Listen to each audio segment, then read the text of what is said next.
అనుదినమన్న శ్రోతలకు మన ప్రభువును రక్షకుడై ఉన్న యేసుక్రీస్తు యొక్క సరిసాటి లేని మహా గొప్ప పరిశుద్ధమైన నామమునందు శుభములు. నేడు 2025 సంవత్సరము జూన్ మాసము 26వ తారీఖు గురువారం నాటి ధ్యానాంశము నిస్సారమైన ఉప్పు.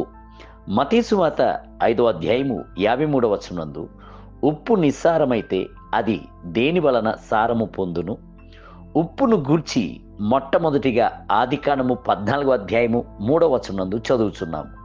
అక్కడ ఉప్పు సముద్రమును గూర్చి చదువుచున్నాము. అది మృత సముద్రము అని కూడాను అనేకులు చేత పిలువబడుచున్నది. రెండవదిగా ఉప్పును గూర్చి ఆదికాండము 19వ అధ్యాయము 26వ వచనమందు చదవవచ్చును. లోతు యొక్క భార్య వెనుకకు తిరిగి చూచి ఉప్పు స్తంభముగా మారెను.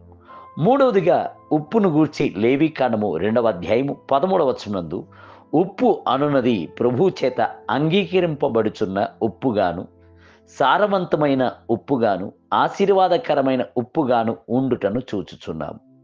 ప్రభువు సెలవిచ్చుచున్నాడు, నీవు అర్పించు ప్రతి నైవేద్యమునకు ఉప్పు చేర్చవలెను. నీ దేవుని నిబంధన యొక్క ఉప్పు నీ నైవేద్యము మీద ఉండవలెను. నీ అర్పణ అన్నిటితోనూ ఉప్పు అర్పింపవలెను. లేవీకాండము 2వ అధ్యాయము 13వ వచనం. దేవుని సముఖమునందు ఉప్పు పరిశుద్ధముగా మారుచున్నది. అవును, దానికి రంగు తెల్లనిదిగాను పరిశుద్ధతను కనబరుచుచూనే ఉండును. నిలువ ఉంచబడి ఉన్న సముద్రపు నీటి యందు సూర్యుని యొక్క కాంతి పడుచున్నప్పుడు అది పరిశుద్ధమైన ఉప్పుగా మారుచున్నది. ప్రభు కొరకు ప్రత్యేకింపబడుచున్నప్పుడు నీతి సూర్యుడు మనయందు ప్రకాశించి పరిశుద్ధముగా మారుచున్నాడు. రోమీలు ఉప్పును పరిశుద్ధమైనదిగాను చూచిరి. యూదులకు సంధ్యవేళ అర్పణగా ఉండెను.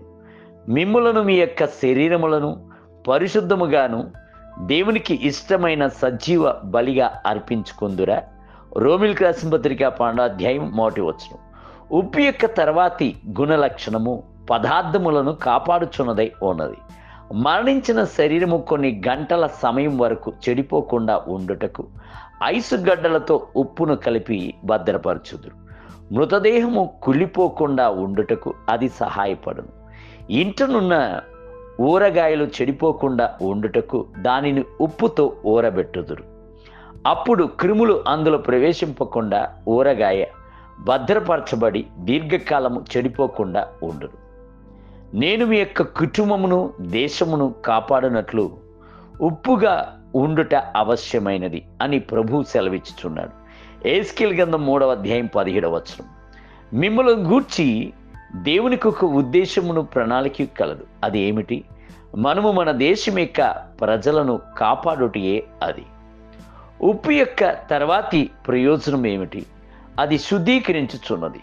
కొబ్బరి చెట్టు కాయలను కాయక పురుగులు పట్టినప్పుడు చెట్టు యొక్క మట్టల యందు ఉప్పును ఉంచెదరు. ఆ ఉప్పు చెట్టును శుభ్రపరచును, పురుగులన్నిటినీ చంపివేయును. ప్రభువు కొరకు మీరు ఫలమును ఇవ్వవలెను అంటే మీకు శుద్ధీకరణ అవశ్యము.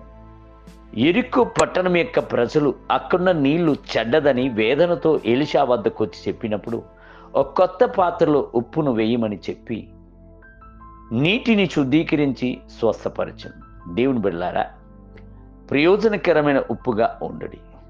నేటి ధ్యానమునకై నేను లోక సంబంధిని కానట్టు వారును లోక సంబంధులు కారు. నీ సత్యం నందు వారిని ప్రతిష్ఠ చేయుము, నీ వాక్యమే సత్యము. యోహాను సువార్త 17వ అధ్యాయము 16 మరియు 17 వచనములు. నేటి వేద పఠనము ఉదయము యోబు గ్రంథము 5, 6 మరియు 7 అధ్యాయములు.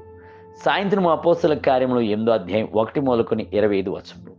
ప్రభు మిమ్ములను దీవించునుగాక. ఆమేన్.